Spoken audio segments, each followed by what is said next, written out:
Ladies and gentlemen, the story you are about to see is true. The names have been changed to protect the innocent.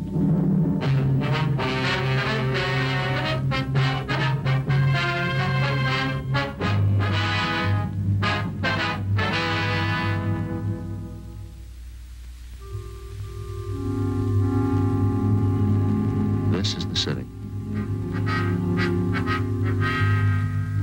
Los Angeles, California. I work here. I'm a cop.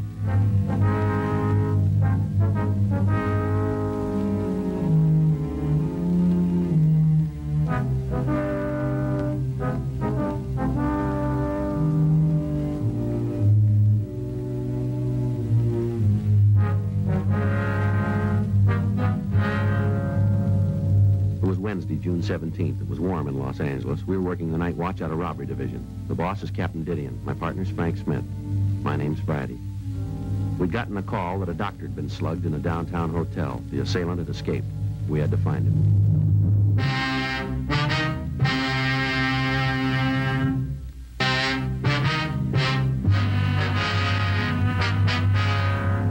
8:46 p.m. We reached the hotel at the corner of Pembroke and Columbia Streets. We talked with one of the officers in the radio unit that answered the call. He told us that his partner was out checking the neighborhood. We talked with the ambulance attendant, and he told us that the cut on the victim's head was not serious. The victim identified himself to us as Dr. Aaron R. Platt. We asked him what had happened. That's hard to answer. Sir? It's hard to tell you what happened. I'm not too sure about it myself. If you'd tell us what you do know, sir. I received a call tonight that a woman was ill. Who'd the call come from, Doctor? It came through my call service. What time was this, Doctor? Well, it must have been about 7:45. My call service would have a record of it. You can get in touch with them. You ever seen these people before? No. So you want to tell us what happened? As I told you, I got a call from my service, gave me this address and the room number. What'd your call service tell you? Just said that a woman needed a physician. I came right over. All right, would you go ahead? Well, when I came into the hotel, I checked with the room clerk downstairs and asked about Mr. and Mrs. Allen. He told me they were in this room. Allen, huh? Mm-hmm. That's the name they gave me. Mm-hmm. I came up, knocked on the door. Mr. Allen opened it. I don't suppose that's his real name, do you? Well, we'll check on it, Doctor. Be a little silly to give the real name and then do a thing like this. Yeah. What happened after the man let you into the room? Well, I told him who I was, and he said that his wife was ill. Where was she? Lying in the bed, all covered up. I went over to her and asked her what was wrong. What'd she say? Nothing. She moaned a little. Then her husband, I guess that's who he was, told me that it was her side. Said that she'd had a pain all evening. Yeah. He asked me if I thought it might be appendix. I told him there are a lot of other things that cause pain in the side beside appendix. Mm-hmm. I went over to the bed to take the woman's temperature. That's when the man locked the door. Sir? I heard this noise. I turned around and saw the man turning the night latch on the door. I asked him why he was doing that, and he told me he didn't want us to be disturbed. At the time, I thought it was a little strange, no reason to lock the door, but he had a reason. He had one. Yeah. After that, I went over to the woman again and reached out for the thermometer. All of a sudden, she jumped up out of bed, jumped at me. I turned around to ask what this was all about. And I saw the man. He had a gun standing right behind me, and I saw him start to swing the gun, and then... Well, that's the last I remember until I came to. I called the police, that's it. You never saw these people before? No. No, I remembered if I did. Do you have any idea why they'd call you? No. No, the man said something to the girl on the board of my call service. You can check with her. Oh, I wonder if I could have a cigarette. Sure. Thanks. Could I have my coat, please? Yes, sir. Thanks. You're welcome.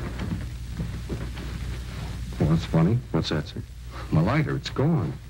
Solid gold, present from my wife. I'd hate to lose that.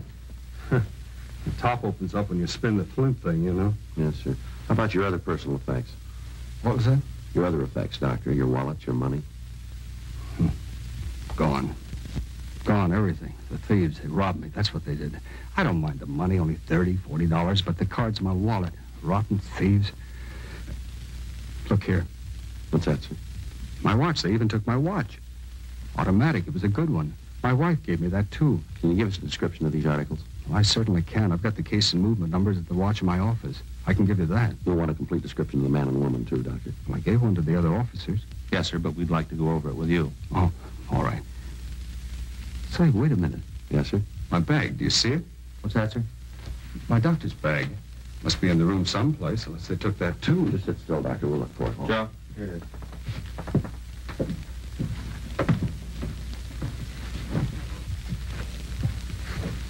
probably wouldn't touch that, Doctor. Well, I want to see what's in it. Do you mind moving some of those things, please? Sure. Instruments are all there. That's what they took, all right. All of it. What's that, Doctor? Narcotics. 8:59 p.m. We got a complete description of the pair of suspects, and Frank and I called them into the office. R&I had no record of anyone by the name of Timothy Allen answering the description that we'd been given. 9:03 p.m. We talked to the desk clerk. He was unable to give us any information on the pair. He said that the couple had come in earlier that evening and had paid for the room in advance. He went on to say that they carried one piece of luggage. We looked at the registration card. It was signed with the name Mr. and Mrs. Timothy Allen and gave as an address St. Paul, Minnesota. The registration card was held as evidence to be checked by Don Meyer in handwriting. We called the crime lab, and a crew of men were sent out to go over the hotel room for possible physical evidence. 9:27 p.m. We went back to the office and got out a local broadcast and an APB on the pair of suspects. A radiogram was sent to the police department in St. Paul asking for information on the couple.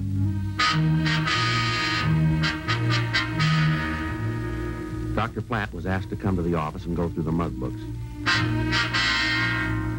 A call was put into Narcotics Division to see if the officers there had any information on the thieves.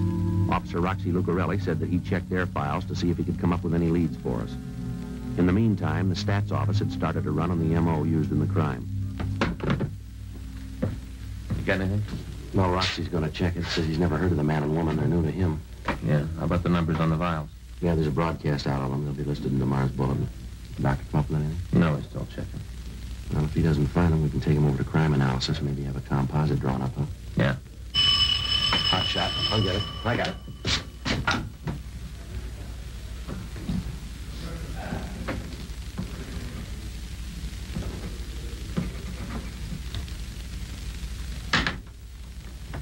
Frank? Yeah? What is it? Hotel on West 7th. Yeah? Another doctor slugged and robbed.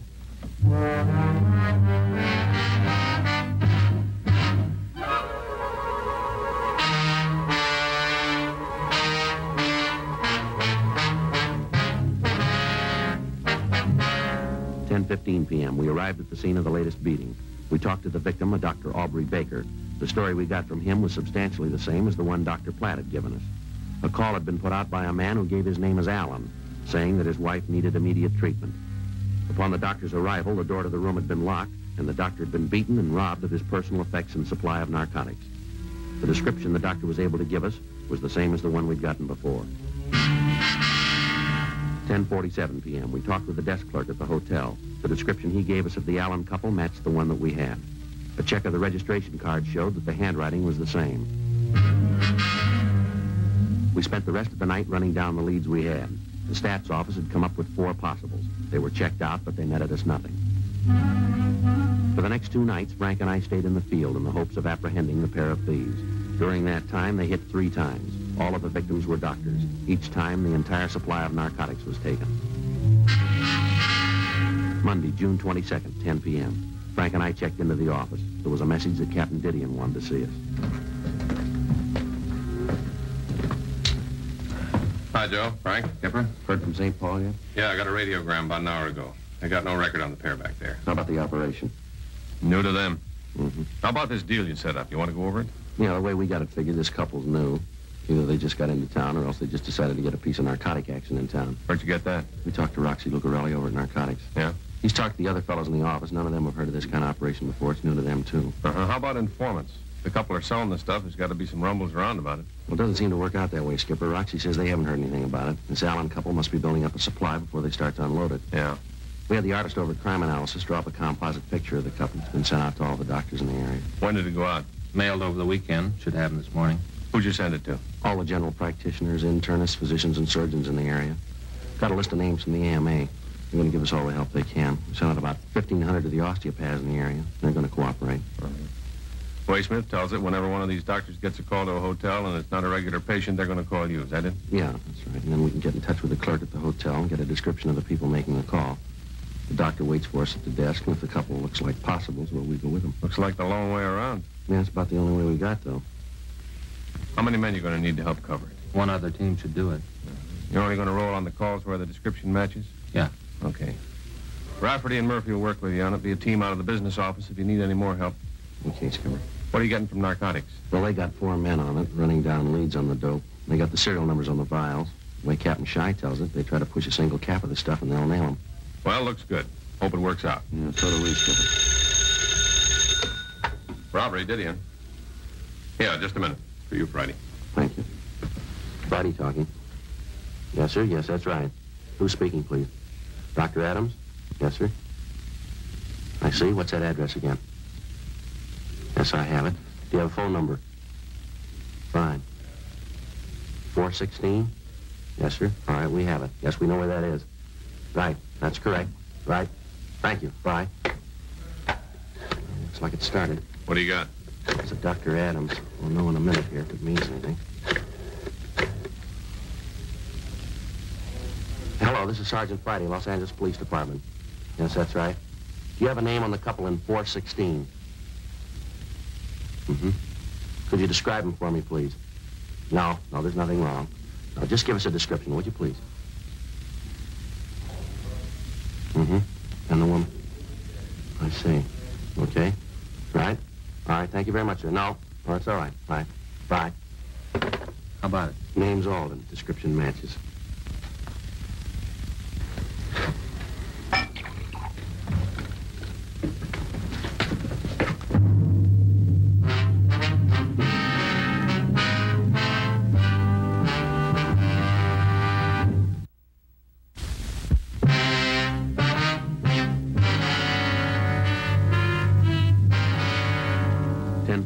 p.m.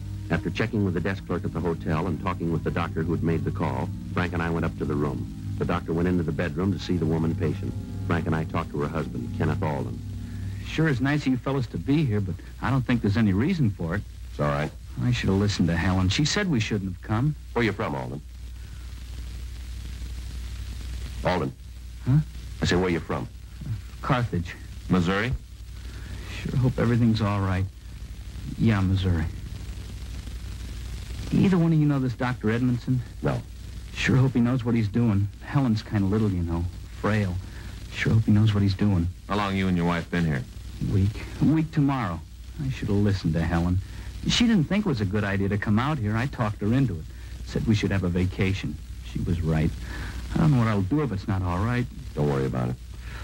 Yeah, you can say that. It's not your wife. I've been through the same thing. Yeah? Yeah, twice. Let me tell you, not a thing to worry about. Maybe not in a hospital, but here, a hotel room. I don't know. Believe me, son, it's going to be all right. I wish he'd let us know what's happening. Twice, huh? Yeah, boy and a girl. Helen wants a girl. Don't make much difference to me either way. Did it make a difference to you? Not really. I was kind of glad the first one was a girl. Yeah, it'd be nice. But just as long as it's healthy, that's all that really counts. Awful quiet in there. It seems like we should hear something pretty soon. Take it easy. Yeah, I always thought they had to boil a lot of water. It seems like they always use a lot of hot water. I think that's to keep the husband busy, don't you? Give him something to do. Yeah. How old are yours? Girls 8, boys 6. I read where that's ideal. 2 years difference. Kind of helps the younger child problem. Helen and I want 4. It's a nice family. Yeah. You see, she's from a family of 6. I'm an only child, so we both feel that a big family's right. Yeah. Sure is quiet in there. You like me to go down and get some coffee? No, not for me. I don't want anything.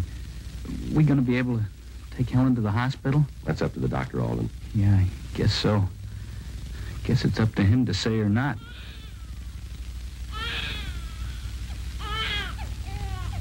Sounds like you're a father. Yeah. Congratulations. Same to you. Guess my troubles are over now. They're just starting.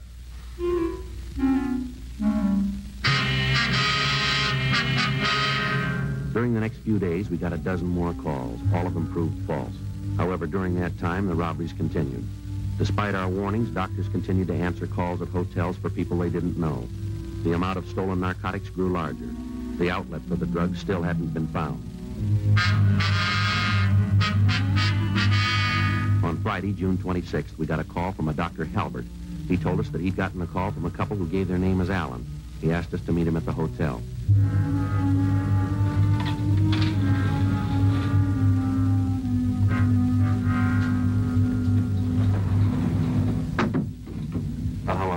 you, Doctor? About 25 minutes ago. Asked me to come right over. That's when they gave you their names, did they? That's right. Ever treat them before? No, new to me. Think they're the people you're looking for? Well, we don't know. The description we got from the desk clerk matches the suspect.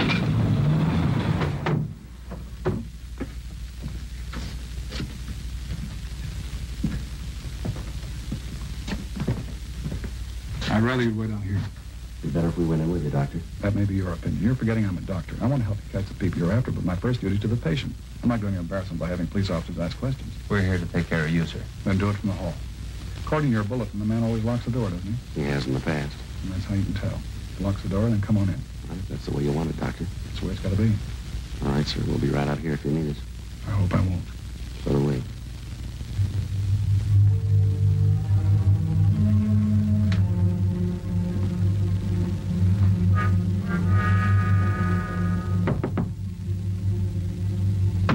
I'm Dr. Halpert.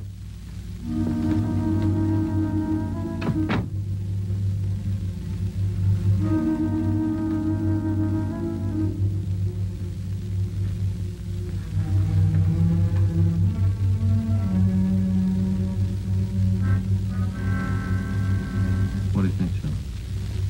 I don't know. All we can do is sweat it out.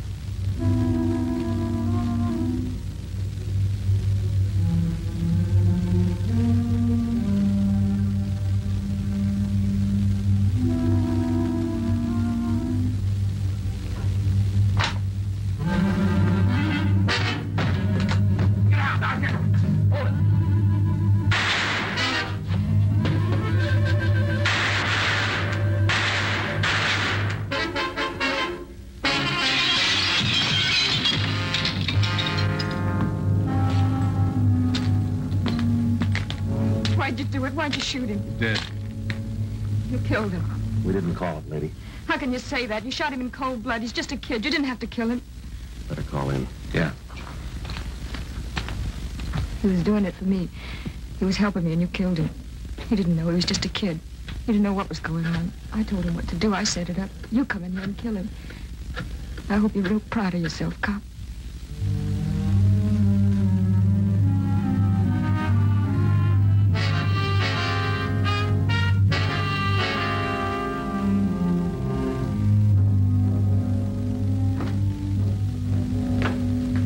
Hey, look who's here.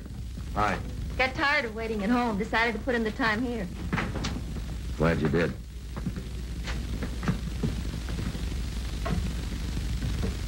He looks tired, doesn't he? He always looks that way to me. You're getting prettier every day, Ann. Thanks, so are you. How's Faye? Fine. I don't know how you do it, Joe. What's she seeing you? Get these reports out and we can go home. Long day? Yeah, You do look tired. a little bit.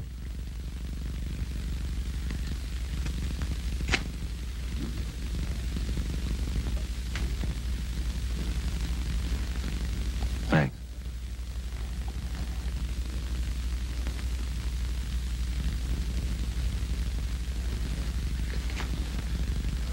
When you get through with your reports, I'll buy you both a cup of coffee. That's the best offer I've had all day. I'll take care of the shooting. You want to get the dead body report?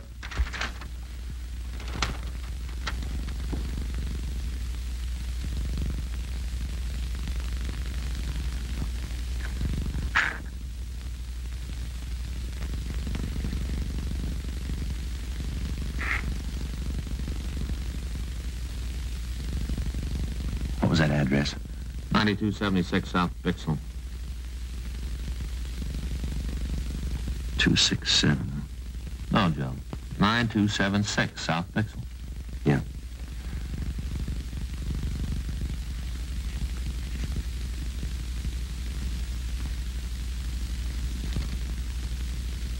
Can't remember the DR number. 1275460. I asked you this morning. You gave it to me. What's the matter? I don't know. Guess I'm just tired. Here, buddy. I'll finish that up.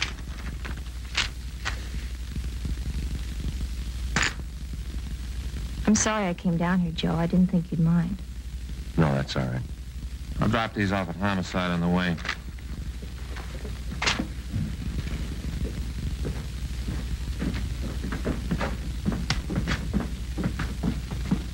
Hey, it's quitting time. You going home?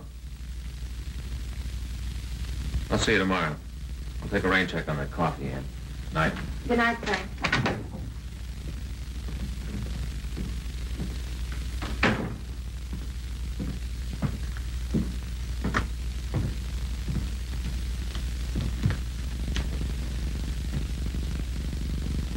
How many are you going to smoke at once, Joe? I guess I am a little tired. How old was he, Joe? What? The person he killed. How old was he? Why do you ask that? I'm not a policeman, Joe. But I heard Creasy and Stewart talking about the robbery call. What Frank said about the dead body report and the shooting. How old was he? 22. First time I ever killed a man. Mm-hmm. Not a good thing, Ann. You kind of wonder if maybe there wasn't some other way. Was there? No. He called it. Joe. Yeah? There isn't much I can say. Nothing to make you feel better or make you forget about it. But, Joe, you're in a special kind of job. I've been telling myself that, but it doesn't seem to help much. Did he have a gun?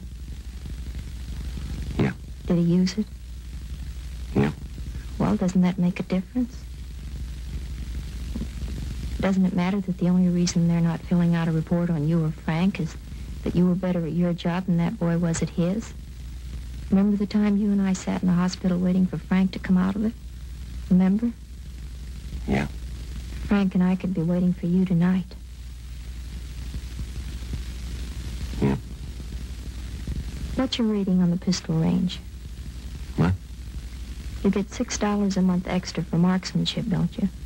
Yeah. That's pretty good, isn't it? Is it? Joe, you could have missed if that was the way it was supposed to be. I've read where even a $12 shooter misses sometimes.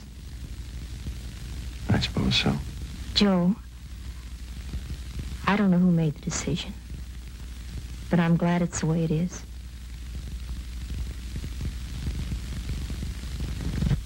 Now, come on. I'll buy you that cup of coffee. All right.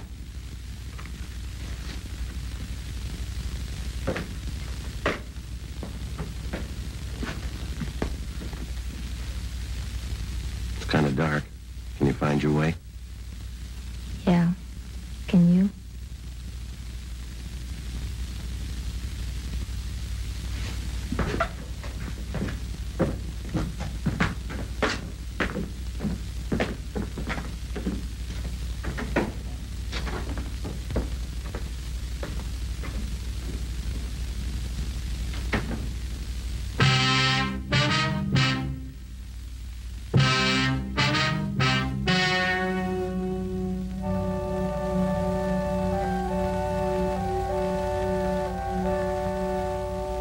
On October 21st, trial was held in Department 98, Superior Court of the State of California, in and for the County of Los Angeles. In a moment, the results of that trial.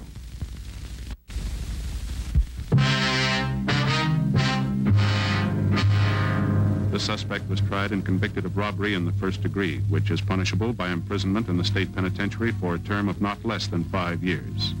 A coroner's jury found that Edgar Cabell was killed while resisting arrest, and his death was listed as justifiable homicide.